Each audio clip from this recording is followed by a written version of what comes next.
Let's go. Take those pills. Take those pills. Hey, here you go. Itching, sweating, take those pills. Thirsty, drowsy, take those pills. Worms, take those pills. I think you should take it. Oh. Itching, sweating, take those pills. Thirsty, drowsy, take those pills. Worms, take those pills. I think you should take it. Oh. Itching, sweating, take those pills. Thirsty, drowsy, take those pills. Worms, take those pills. Itchy all day. Here you go. Let's go. Take those pills. The full 30 days. Here you go. Hey, take those pills. Allergy pills. I think you should take it. Okay. Take those pills. The full 30 days. Here you go. Hey, take those pills. Allergy pills. 1, 2, 3, 4. Take those pills. The full 30 days. Here you go. Hey, take those pills. I think you should take it. Okay. Take those pills. The full 30 days. Here you go. Hey, take those pills. Allergy pills. I think you should take it. Take these pills. Those pills again. Take these pills. Take these pills again. Itching, sweating. Take those pills. Thirsty, drowsy. Take those pills. Worms. Take those pills. I think you should take it. Itching, take those pills. Thirsty, drowsy, take those pills. Worms. Oh, itchy all day. Here you go. Awesome. Take those pills. The full 30 days. Here you go. Hey, take those pills. Allergy pills. I think you should take it. Okay. Take those pills. The full 30 days. Here you go. Hey, take those pills. Allergy pills. I think you should take it. Take those pills. The full 30 days. Here you go. Hey, take those pills. Allergy pills. I think you should take it. Okay. Take those pills. The full 30 days. Here you go. Hey, take those pills. Allergy pills. I think you should take it.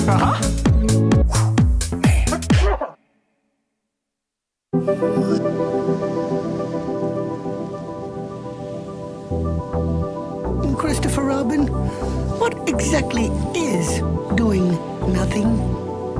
Well, I'm told it means going along, listening to all the things you can't hear, and not bothering.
Association Chat will get started in just a second, but before that, let's hear from Blake Alvin for this episode's podcast tip. Associations are usually trying to communicate with existing members and attract new members, and sometimes communicating information to the public. With so many forms of media available, it can be hard to know which is best for which situation. You can spend a ton of time, energy, and money really quickly. But what's the best way to maximize your efforts? Video is one of those options. Now, I'm not against video, but to do video well constantly can be costly and take a great team. And once you have a great video, getting somebody to sit down, watch, and absorb the information can be tricky also. I want to repeat those words again. Sit down, watch, absorb. With a well-made audio show, the audience is now freed from the screen and all the distractions that go with it. You can listen to a podcast anywhere.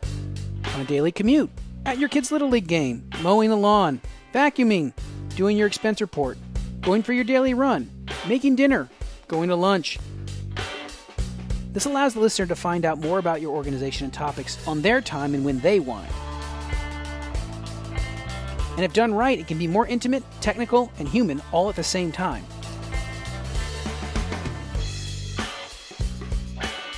So to sum up, a podcast is cheaper than video, very intimate, eyes-free and on-demand, typically gets longer listen times with a deeper dive, and is easier to get somebody who's camera shy.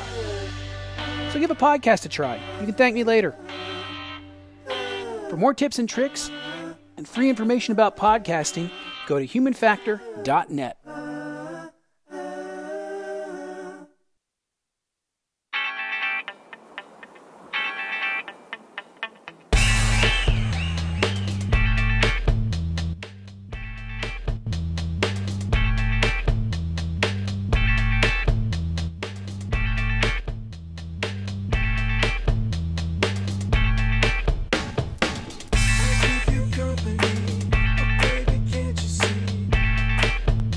Welcome to Association Chat, produced by Amplified Growth and Human Factor, talking about all things association, nonprofit, and anything else that pops into my mom's head.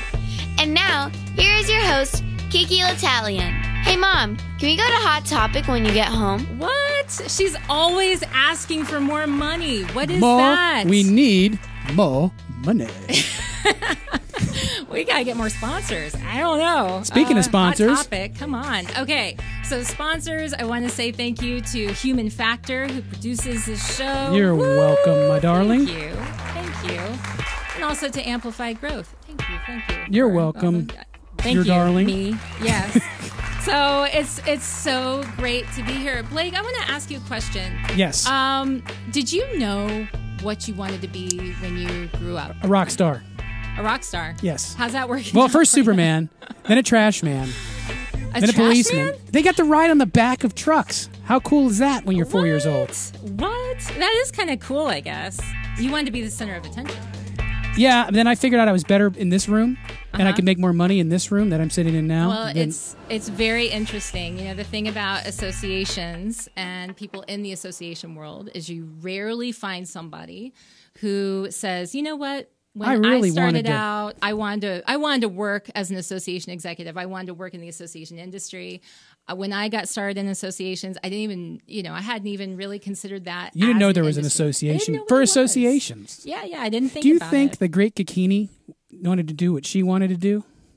She may have always known. That's my setup to let the you. Great Kuakini. I know the she's Great coming Kuakini later. will be coming later. So after we talk with our guest, our special guest today, we will have a special visit from the Great Kuakini. Yes, so stick around for that. Again, you want to stick around. I mean, Dorie's going to be good and all, but Dorie's going to be great. She's going to help us level up in our careers. Speaking of which, let's introduce our special guest today. Who is this person? This is Dorie Clark. Now, Dorie Clark, I want you to know, Dorie, that I'm going to put up your website over here. I have listened to several different webinars that you've done. You've been interviewed multiple times on podcasts. I've tuned in for those. I'm a big fan. I think I've read 3 of your books. And so I read Standout, Entrepreneurial You, Reinventing You. And I actually remember driving down there. I was listening to an Audible version. And I was driving down the road, and it kept hitting the back button, so I could listen to the last 30 seconds of the same segment over and over and over again, so I could get that piece in my head. So you made a Dorie rap mix? Is that what you're telling me? It was a Dorie rap mix. I mean, that's a totally different I don't segment, have a rap like, that we track haven't thought. queued I up. know I have porn music. We should do rap battles, I think, but that's not a rap. That's definitely not a rap. All right, fine. But Whiner. But it was phenomenal. And so I've been a big fan. I'm glad that you're here. I think after the first of the year, people have their careers and their plan, for how they're going to improve upon themselves, whether they say they do or not. I think that everybody kind of thinks about it. You are, and you're doing great. Thank you, Blake. You're welcome. I really appreciate it. Yes, I'm checking those boxes. Yep. But the thing that I think that is powerful about what you do is that not only are you always leveling up your game, but you're sharing all of these things that you learn with all of the rest of us. And so today for Association Chat, I thought we could talk a little bit about that, how people could go about proactively creating the careers that they want. So let's start out, excuse me, I wanted to start out by talking about this idea of self-assessment. I mean, where do you even begin? Dorie, where do people start when they're looking at their careers and they say, God, I don't know, where is it that I want to go? How do they begin that process? Yeah. So if people are feeling a little dissatisfied with wherever they are currently, oftentimes the conversation often begins with the assumption that you know where you're going. And then it's, okay, we'll just, make the plan, execute the plan. But of course, the first step is really figuring out, well, what is the destination? And for a lot of people, that can be a very amorphous process and a frightening one, honestly, because when you're a grown up, many people expect themselves or fear and feel that the rest of the world will expect them to have the answers, the state of being in uncertainty and not really being sure what the destination is can be a little bit discomforting to people. Mm-hmm. So what I like to suggest, there's a lot of ways, of course, that you can approach it.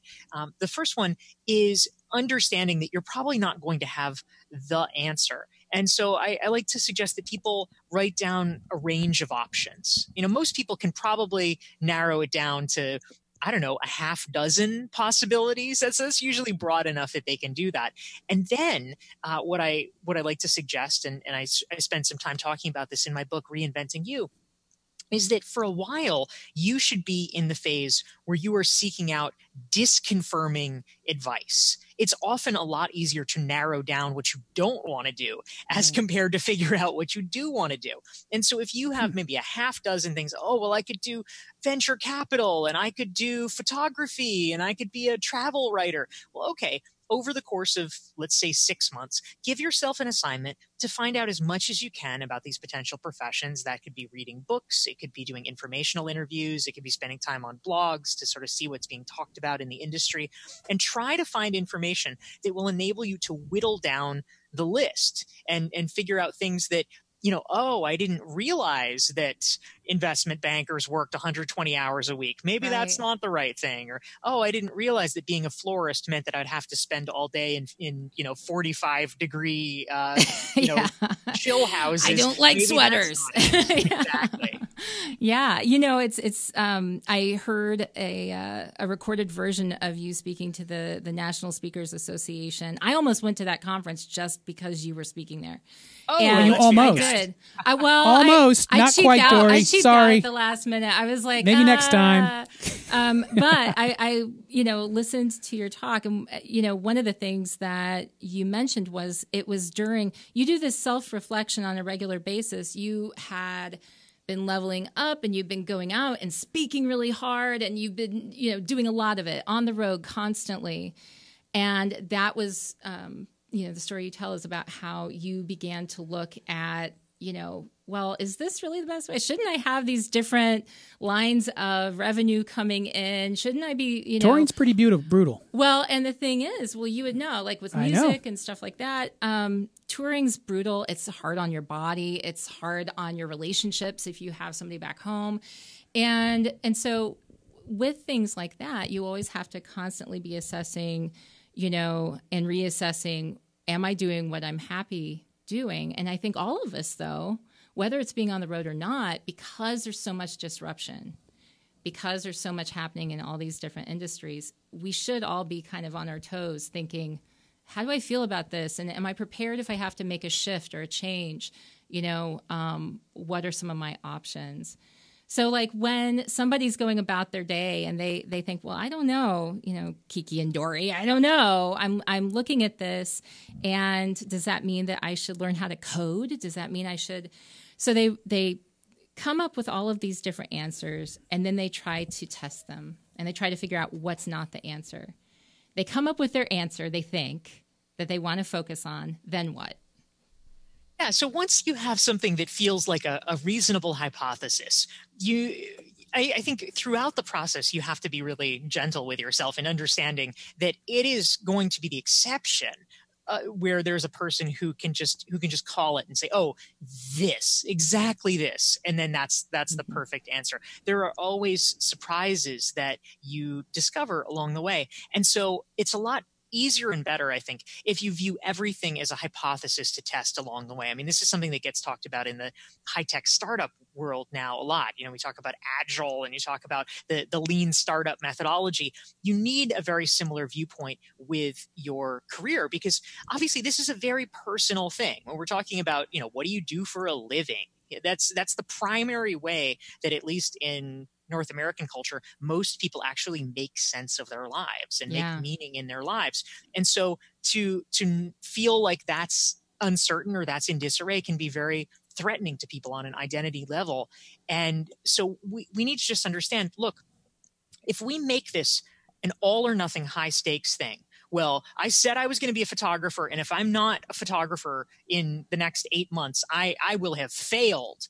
Well, of course, that is going to feel intimidating. It's going to be threatening enough that you may not take any action because it just feels so severe. You may feel like you've forced yourself into a corner. Like, well, if the option is quitting my job or pursuing my dream, I can't afford to quit my job, so I guess I'll never pursue my dream. I mean, we turn everything into these black or white things. Instead, what we ought to be doing is think about, okay, how can we do small tests along the way to learn more, get more information, and really begin to say, do I enjoy this? Is it something that I'm good at? Is it something that I want to pursue more? And then, as long as possible, try to pursue it on the side, build it up so that you have a client base, you have experience, you have a base you can draw from, a financial base. And then if you want to make a transition, it'll be a heck of a lot easier to do it. Yeah.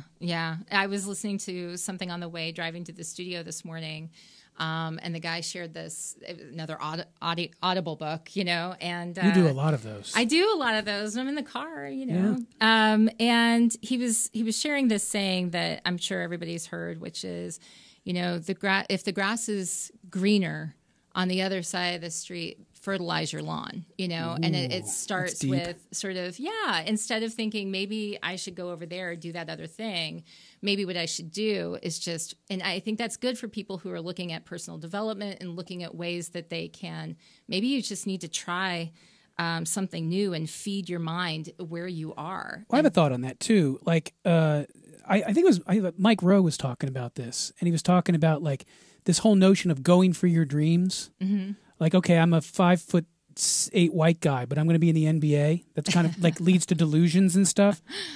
So do you have any thoughts on that, Dorie? Like the going for your dreams, like when is it delusional and when is it possible? When's it worth it? And as opposed to I'm sitting behind a bunch of flashing lights right now, and I'm way better at that than being the front man in a rock band. Right. Yeah, absolutely. Well, I think that there's a reason Mike Rowe or anybody else who uses that analogy does, which is sort of the extreme example. But I think that the part that's a little bit risky about that is that it implies that it's more common than it is. I would say that it is actually extraordinarily rare that there is a situation where someone is fundamentally incapable of fulfilling whatever their dream is. I mean, the examples in our modern society as knowledge workers where you just literally can't do something because, it used to be like, well, you're a girl, you can't do that. Well, you know what? Girls can do a lot of things now. And certainly sports is probably one of the very few activities where you're either 6'7" or you're not, and you can't do that. But for literally almost anything else, I mean, if you if you want to be an elite performer in any field, do you need 180 IQ? Probably not. I mean, that doesn't hurt. But if you are a reasonably smart person, but you are willing to work exceptionally hard, and if you are willing to do the things around the edges where you can add value, maybe you build up a really great network, maybe you prove yourself to be really amazing at customer service or client relationships. Those are things that can make you equivalent to someone that may have better, quote unquote, natural abilities. I think that the key metric for almost anything is, are you willing to do the work, and are you willing to make the trade-offs that are necessary? That's where people fall short. It's not, oh, my dream is impossible, what do I do? It's, no. Are you willing to give up your Saturdays? That's literally pretty much it. Yeah. Are you willing to do that? What are you willing to give up? Yeah, absolutely. Yeah. I agree. And I think that it's interesting because I think people kind of toe the line. If they do dare to venture out, we have so many ways to do side hustles now. And I think that people feel that they're being adventurous enough to get a side hustle, but they don't do the small tests like you would, using the scientific method where you're actually testing out like how can I go about doing this? I think they do enough that if they don't immediately, it doesn't take off, they feel like it's a failure, or they feel like they're fine with just that. That's all that's going to happen. Instead of really approaching it with the mindset of, this is a test, and so let's test this thing. So I think it's hard if you don't actually, put a little strategy around it, right? And that's right. I think you raised such an important point. I mean, here's the magic thing that most people don't realize. If you're testing something, you literally can't fail. Failure is not in the lexicon of the test, because the whole point of the test is to get information. Right. And whether it is a yes or a no, you have gotten information.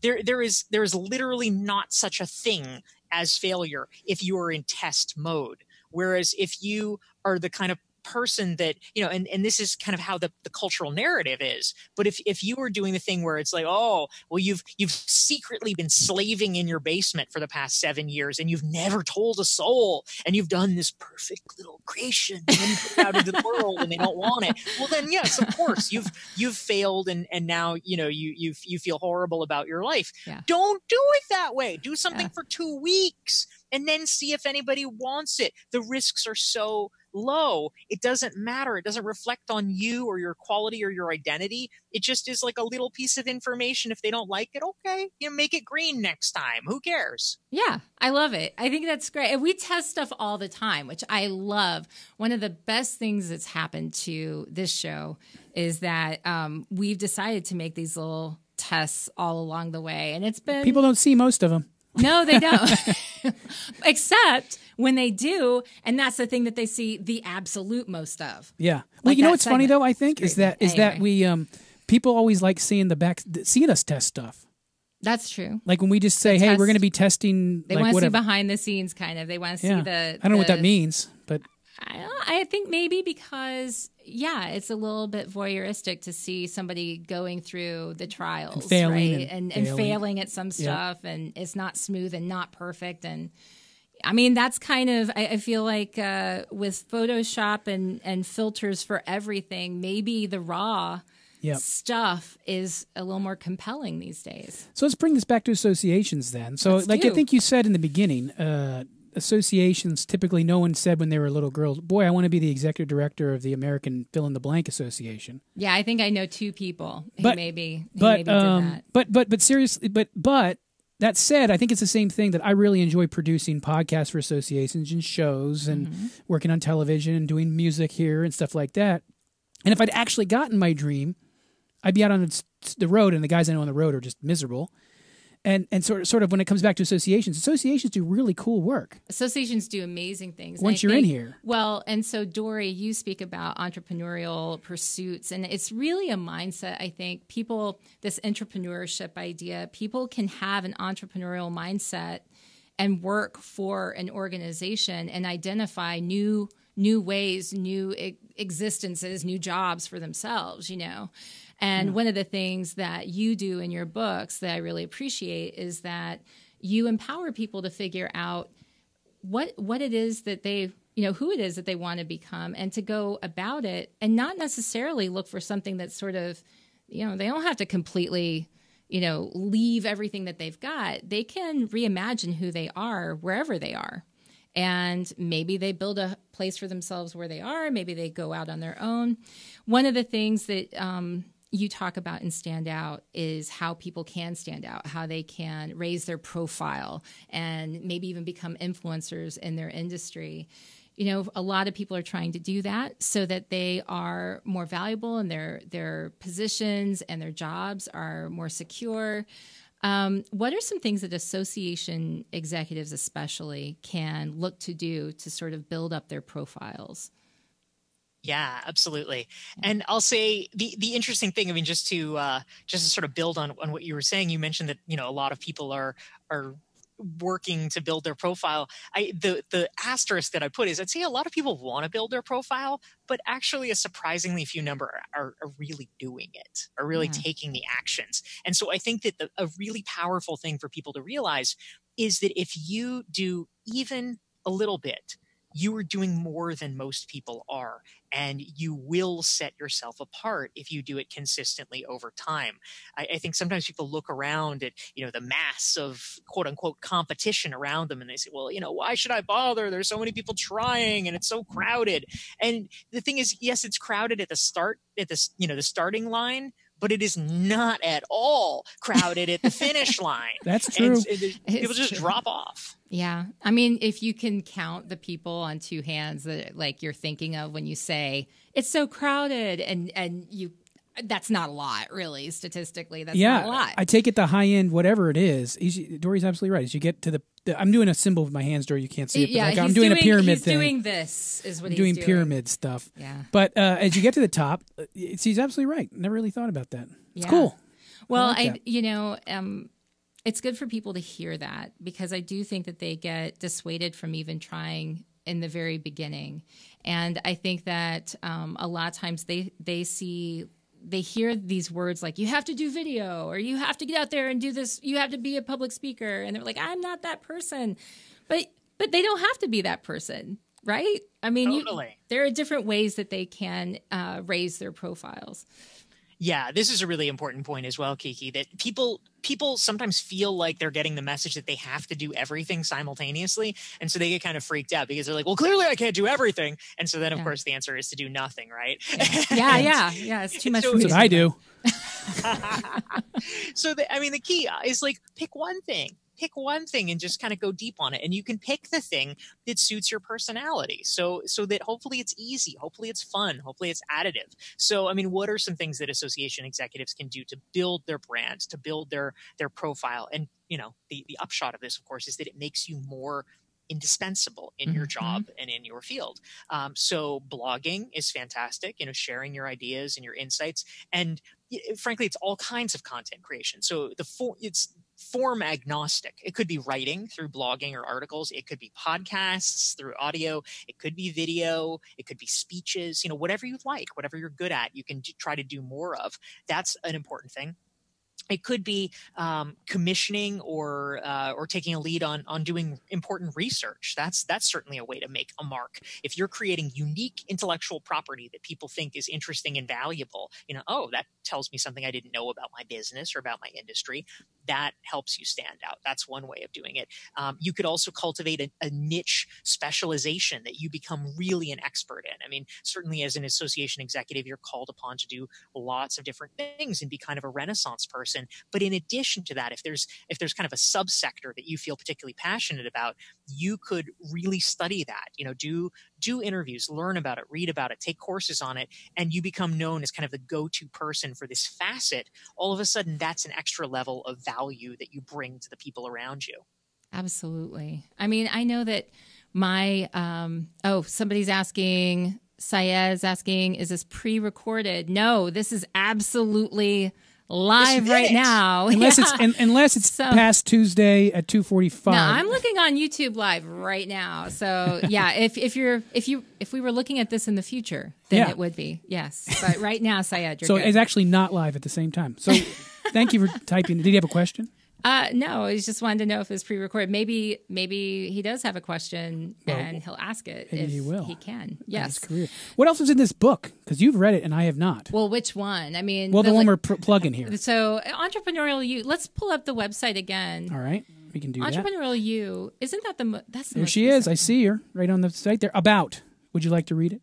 Well, we've got the Entrepreneurial You, we've got Reinventing You. I love all of these though, because for someone like me, they kind of overlap in certain areas and then they go deeper in the ways that they don't overlap. So it's like Reinventing You, anybody who's in the association space who finds themselves wanting to move from, say, I work for an association to I'm an association consultant, they're reinventing themselves. And I've gone through that transition. You've done it a few times. I've done it a few times. And, I was going to actually ask you a question about this. Adele Sears, good friend of mine, she has When and How and Epic PR. We have this event that's coming up on Thursday. There's her plug. There's the plug. Ding, ding, ding. You can go to associationchat.com and find out more. Space is limited. It's very amazing. You talk a lot about, the opportunities that come about when people get together, and it's the right people and the right conversations. And certainly when all of these people come together, you want to be primed to be able to talk to them about this, either who it is that you're trying to be or this reinvention of yourself. And really, it's this idea of personal branding. It's this idea of how do you better convey the message and the story of who you are succinctly, like in a concise way so that people get it quickly. Like you were talking about an elevator pitch here? I hate that term. Well, but everyone knows what it is. Yeah, elevator pitch. Why don't you do yours for Dorie and see what she thinks? Oh, God, no. God, no. No. Come on. But Dorie, what is your advice for people who have gone through and they are thinking, yeah, we're going to go to that thing on Thursday or whatever that they're going to go to? I'm going. What's your advice to them about how to best represent themselves so that they are having those important conversations and maybe get past the fluff, right? Sure. So I think you raised a couple of important points, Kiki. The first one in talking about your introduction or your elevator pitch, we'll put it in air quotes. I think of course it's an important thing in the sense that we all need to be able to talk succinctly and effectively about who we are. That's necessary if we want people to understand that. However, I think that something that the cultural conversation gets wrong sometimes is that when you talk about personal brand, a lot of times it gets narrowed down and conflated with elevator pitch. And certainly what you say about yourself is an important part of your brand, but in no way is that the totality of your personal brand. Your personal brand is literally just your reputation. It is what do people think of you? And in some ways, what you say about yourself is kind of the smallest piece of that, because they are getting an impression from so many other things. It's about, what do you say about things in general? What's your demeanor? Are you nice to people? How do you dress? What do they find about you when they Google you? What do people say about you when you're not in the room? All the things. And so really, a lot of what I talk about in Reinventing You is about understanding all of the total inputs and how to be strategic about living your life so that it is in alignment with the impression that you would like people to have. You can't control with 100% certainty what they think, but you can certainly stack the deck in the sense that if you would like to be seen as whatever, a creative person, a strategic person, that you're actually doing the kinds of things that would lead one to believe that you are. So I think that's a big part of it as well. I love that because it's also, you're convincing yourself too, right? We have to be, especially I have these new things, new habits I'm trying to do with the beginning of the new year. And I read this book called Atomic Habits that's just so good. And I'm trying to get him to come on the show too. Who's him? Clear. His last name's Clear. James Clear. I actually profiled him in Entrepreneurial You as Can well. you connect me? Dorie, oh Dorie, my right gosh. now. Oh my gosh. Sure. So I need to get him on. Send me a thing, Kiki, and I'll be glad to forward it to him. And this is why give him my Dorie plug. is amazing. Send him a thing. She's a connector for sure. Yeah, super connector. But yeah, James Clear, and because I really wanted to do these things and make these habits be realized. By the end of the year, I want them to just be who I am. And one thing he says that the research shows is that you have to think about that as part of your personality. I am the kind of person who works out every day. I am the kind of person who, and not to be, I'm giving up sleeping in, right? It's not that. It's, I'm the kind of person who works out every day. I'm the kind of person who doesn't sleep in.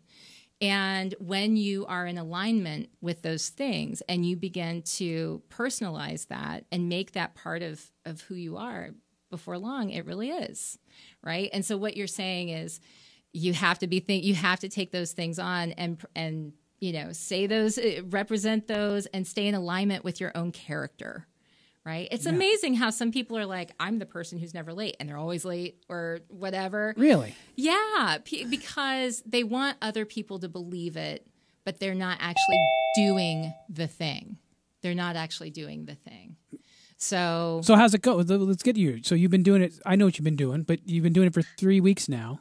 And is it changing? Is your mindset changed? I have a checklist. I'm also doing this habit of like checking everything off of a list every day so that I can also add to that. And I'm trying to keep the streaks going. Dorie, are lists approved? Do we like lists? I love lists. Yeah. Yeah. If you're into lists, I have a friend who wrote an entire book about lists and the power of lists called Listful Thinking. Oh, I love that. Yeah, her name is Paula Rizzo. I can connect you to her too. Oh my gosh, you guys, we may have to cut. I like Dorie. We only have like 5 shows left in the season, though. No, I know, but then we have our break and then we come back. Yeah, come back April 2nd, so it'll be good. March we're done. Yeah. Listful thinking. I love that. I love lists so much, and I love the way that you have taken ownership over your own life, but that you are sharing it with everybody else. Now, let's talk about stand-up comedy. You do stand-up comedy?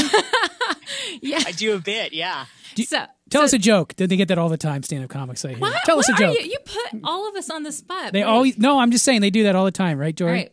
Tell us a joke. People do like to do that. Yeah. Yes. Yeah. And she secretly hates them. Yeah. Oh, they totally. I didn't do it. I said other people do it. You see. Go ahead. Sorry. The trick about tell us a joke is that literally nothing is funny when it's like one-on-one. You're just like, yeah, cool. It's like you need the power of the environment of the crowd to bring out the humor in something. I mean, it would be like having it's like play us a song. Yeah, exactly. Or it's like having red wine if it's somehow been in the refrigerator. You know, it's like it doesn't even taste that good. It's like, what's the point? You need to air out. Good. You need the right environment. That's good. But you are a stand-up comic. That's pretty cool. Yeah, it's amazing. I was really into it a couple of years ago, and I still have kind of kept it on the slow burner. What I'm spending even more time doing right now, it's sort of interlocking things, is I am in a program right now run by BMI, the music publishing company, which is a 2-year-long training program in writing musical theater. And so I'm spending a lot of my comedic energy writing comedy songs for musical theater. That is so funny. Oh my gosh, that is so cool. Comedy is hard. You know, so obviously you kind of figured out that I do the music thing, Dorie, and I don't know if this is true, but musicians usually think comics are like amazing in what they do because I could never do it. I'm terrified, and a lot of times comics are the same way with musicians. Did you know that? Yeah. Yeah. Yeah, I can imagine. They're very, very different skill sets. I mean, on the surface, it's like, well, you both stand up in front of a crowd, but it's like, that's kind of but I can hide behind my guitar. I'm hiding behind a guitar the entire time. You are there, and it's like, I have a lot of theories on this that have nothing to do with associations. I'll tell you I know. It's just cut. Yeah. We're done. All right. So, it's interesting, though, because I do speaking, but I'm more of a breakout speaker, and I do some keynote speak. I'm trying to do more keynote. But I've got my eye on stand-up comedy. You do? Which scares Tell us a joke. me to death. It scares me to death. Really? It would be so cool. I've been to some open mic nights where it's just brutal. Yeah. Oh, Where do you live, worst. Kiki? Are you in DC? Yeah, I'm in Alexandria. Yeah. Yeah. Okay. So there's got to be some clubs and places around there for sure. There are. Blake knows. He's gonna hold me to it. I'm in danger. I know the local open mic nights too. I mean, it's just brutal. You got to fail first, right, Dorie? Yeah, there's a lot of that. Yeah, it's sort of learning how to fail gracefully. It's useful. It's useful for all things in life, but it is never more visceral than being up on the stage, because you're just seeing it in real time. You're like, oh yeah, Here's the thing. I got to say this. Hold on. So here's the difference between music and comedy, right? Music, I can have my friends come out and I play you a 3-minute song and then everyone goes, right? But comedy, your friends are not going to laugh at all your jokes for 10 minutes. They can't fake laugh the entire time, so they just sit there and the crickets are playing. Or they get drunk and they just start doing their own thing. No, because it'll only be like 3 or 4 of your friends, too. That's the thing. It's brutal. I commend you, Dorie. It's amazing. Like, thank you. Another musician saying I could never do that. Well, I'm going to have to hold off on my goals for it because this year, one of my things, I'm trying to keep it kind of quiet, but I'm like, you have a talk show. I know, but I'm just saying that, like, for this year, I'm not going to drink alcohol. Mm-hmm. You know, now you put it out there. It's tough, and it's like I didn't want to say it because there's all these networking things, but I'm like I'm going to commit for a year. God, I spend all the rest of the time. But I'm like, I'm going to just take a year and get in good health, and just I've got a lot I'm trying to accomplish and focus, and then I can go and I can enjoy. Be an alcoholic for the rest of your life. Be an alcoholic for the rest of my life. All right. So we have Dorie. What else are these books that Dorie has? What else can we talk about with Dorie? Well, we can talk about Reinventing You. We've talked about You're like 5 minutes before Kuakini might get here. So I know Kuakini. We've got to bring her on. Dorie knows association people. I mean, she's a keynote speaker. She facilitates. She knows associations. So Dorie, you're speaking to association people right now, and your association executives. What is the thing that you think, this is a new year, that for everything that you've written, I'm really teeing this up in a bad way. She's like, oh God. For everything that you've learned and that you've written, what's a message that you wish that you could send out to them that you think that they need to focus on for themselves? Yeah, well, I think there's kind of the micro and the macro, right? Because my understanding of what I've heard from people that I know in the association world is that there's kind of two parallel concerns. And I think it mirrors a lot of people in the corporate world, but it's especially acute with associations. I mean, number one, industry is changing so much and technology is changing so much that there's this kind of constant question of how do you prove, I say in air quotes, the value of being part of an association to people. Like what, in a world where, okay, we have Zoom, why do people need an association? Well, in the past it was like, oh, well, this is the only way we can connect. And we have the annual blah, blah, blah.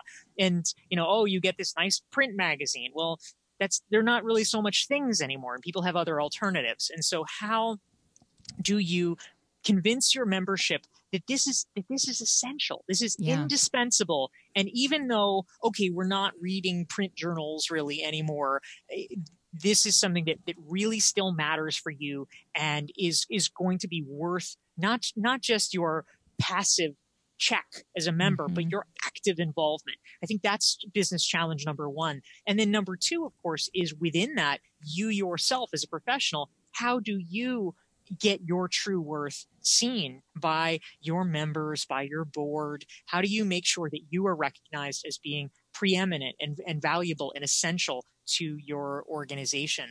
And I think those are the two levers that we always have to have in sight.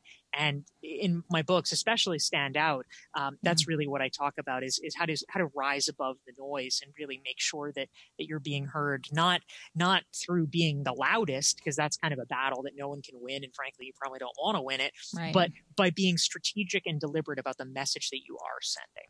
There are so many ways that people can be heard. And I think that, it's a shame to me that they dim their shine or they don't try harder when there's never been more of a need, I think, for people to get their unique voices out and to have this conversation that will propel. Associations are so powerful because they represent every possible industry you can think of, every possible group of people you can think of. And so because of that, we have the ability, associations have the ability to make so much transformation happen. And yet I think that with this reputation for being risk averse and for not wanting to rock the boat, a lot of people don't think that association executives are edgy, that they are that they'll stick their necks out and try new things and test the waters and all of this stuff. But I don't know that that's necessarily true all the time. Yeah, I think that prove it, then. I think that just like we were talking about earlier, with these stories about, when somebody's physically just not able to do something, I think maybe we should test our assumptions on associations. I think that maybe associations can be more creative and innovative. How will we do that? How do we test? That's a good question. Well, we dig and we ask questions and we look for the people who are doing it. No, but I get it all the time because, as you know, I want to make edgy shows because the other side of my house is working with discovery and history and all those kind of things where they want it loud, Dorie. They want it as loud as I can possibly make it, literally. Yes, I can believe it. And but I think, it seems like they come around and eventually they do get it, but then everyone follows. Like when they're dumping ice on everybody's head. Yeah, the ice bucket challenge. Yeah, the ice bucket challenge. ALS. Yeah. Like everyone then wanted a big viral video. Yeah. I don't know. I think, I mean, I'm a little bit of a Pollyanna with associations. I get frustrated sometimes, but it's because I care. And I think that, there are enough people that are out there. I know some people that are out there that are doing some amazing things. I mean, we're going to have to get Trevor, the executive, from Mensa, the stuff that they're doing. What's Mensa? Oh my God. Mensa, for the highly intelligent, high IQ association of people with high they don't IQs. call me. You're not a Mensan? No.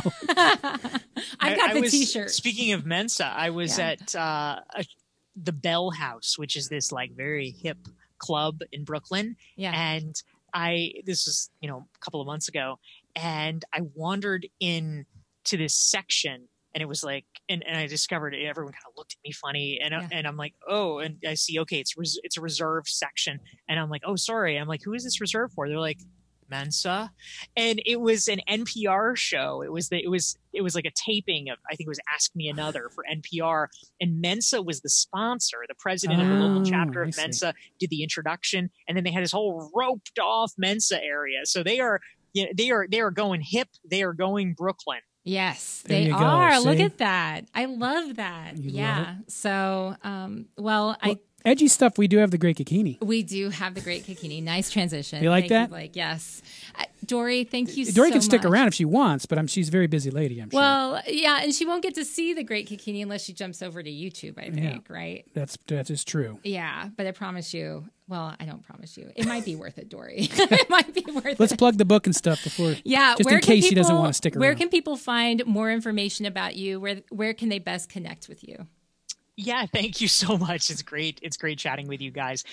So if folks would like to dive in, learn more about ways to reinvent, to stand out, to be more entrepreneurial, I have several books out, and I have actually more than 500 free articles available on my website, which is DorieClark.com. People can get them for free there. And also, I'll just mention I have a resource called the Standout Self-Assessment, and it is a 42-page free guide that helps walk people through the process of figuring out how they can best stand out in their organization or in their industry. And folks can get it for free at DorieClark.com/join, JOIN. JOIN. I love it. Okay. And I just want to say, Michael Butera, I did not get a chance to make your comment, but I see it over here. Don't you think that unique voices and associations are a problem because executives are afraid of losing their job and traditions are overvalued? Ooh. We will save that discussion for the next time. The next discussion. Thank you, Michael, for listening and for engaging with us today. And thank you so much, Dorie, for coming on the show. Thank you, guys. Great to be here, and take care. All right. Take care. All right. So now we have our next guest, and it's the Great Kuakini. Now, what was she talking about today? What do we want me to ask her? Well, we talked a lot about, or what are we going to talk about with the Great Kuakini? Well, should I just bring her on? Wait a second. Okay. I'm telling you what's going on. So she got all of this mail. I don't know if you noticed in the mailroom here at the studio, but we walked in, you guys, and it's unbelievable. You know, Blake's here, I'm here. And who gets all the mail? The Great Kuakini. And so we got the most amazing amount. There was like, how many letters? Well, we had, put it this way, we had like 1,800 views in the first 3 or 4 days. It was ridiculous. Actually, it is kind of ridiculous. We had so many views. This is not shtick. Not shtick, actually. This is actually really true. Had more views on YouTube for the Great Kuakini. And so we needed to invite her back. We thought we would invite her back, and she graciously agreed. I guess the moon, the stars, the planets aligned. Yeah. She decided that this was the right time to come in. And so I'm supposed to clear out, and we're supposed to make room for her. We selected a letter. It was hermetically sealed. And we have preserved this letter for her arrival so that we can ask her the questions we need to ask. And so why don't we invite the Great Kuakini to give us her answer? Yes. It will be...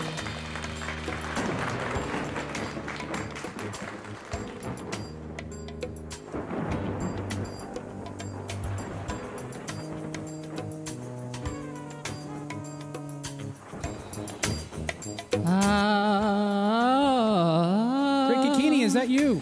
It is I, the Great Kuakini. Great Kuakini, welcome back. It's good to be here. Good to see you again. Yeah. You're looking well. Thanks. You lost a little weight. Yes, but not spiritual weight. That's all here. No. Yes. I know you and I have been working out. I mean, I've been working out hard. It's true. Yes. It is true.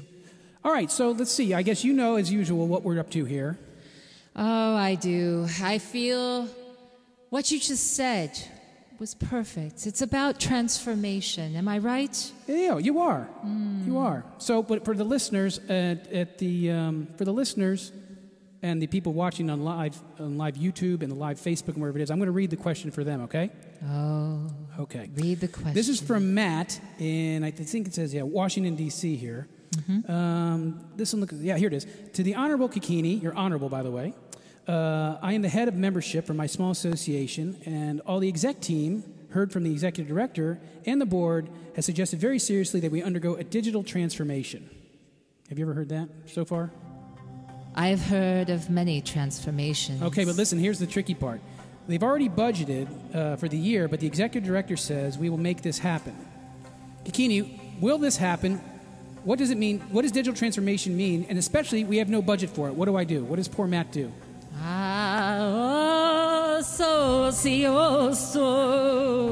Speak to me, association, spiritual realm. It's speaking to me, Blake. Yes. So much disruption. So much need for transformation in the association space, yes. Socioso, the spirits are communicating to me so clearly on this one. Digital transformation. Digital transformation. You are right, dear Matt from Washington, D.C. You are right. Digital transformation can mean many things, but in this case, it means only one. One? Only one. Matt in D.C., listen to my words. You will not have to worry any longer. Your budget will not be touched by this executive director nor the board for this digital transformation. No, I can tell you the spirits have spoken. And in your small association's case, your executive director will move you from using Link for group communication to Slack. To Slack. To Slack.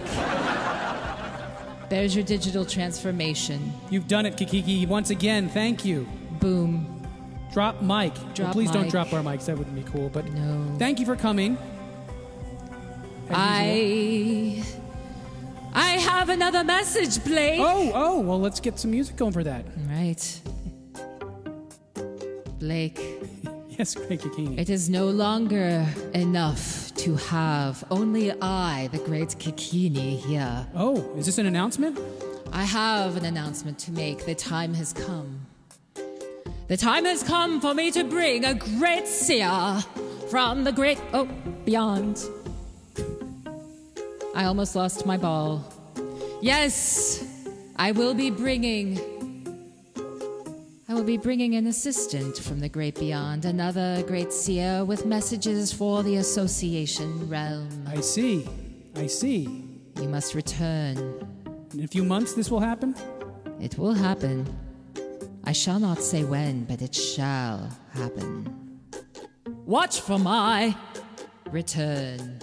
Goodbye, Great Kuakini. Goodbye, Blake.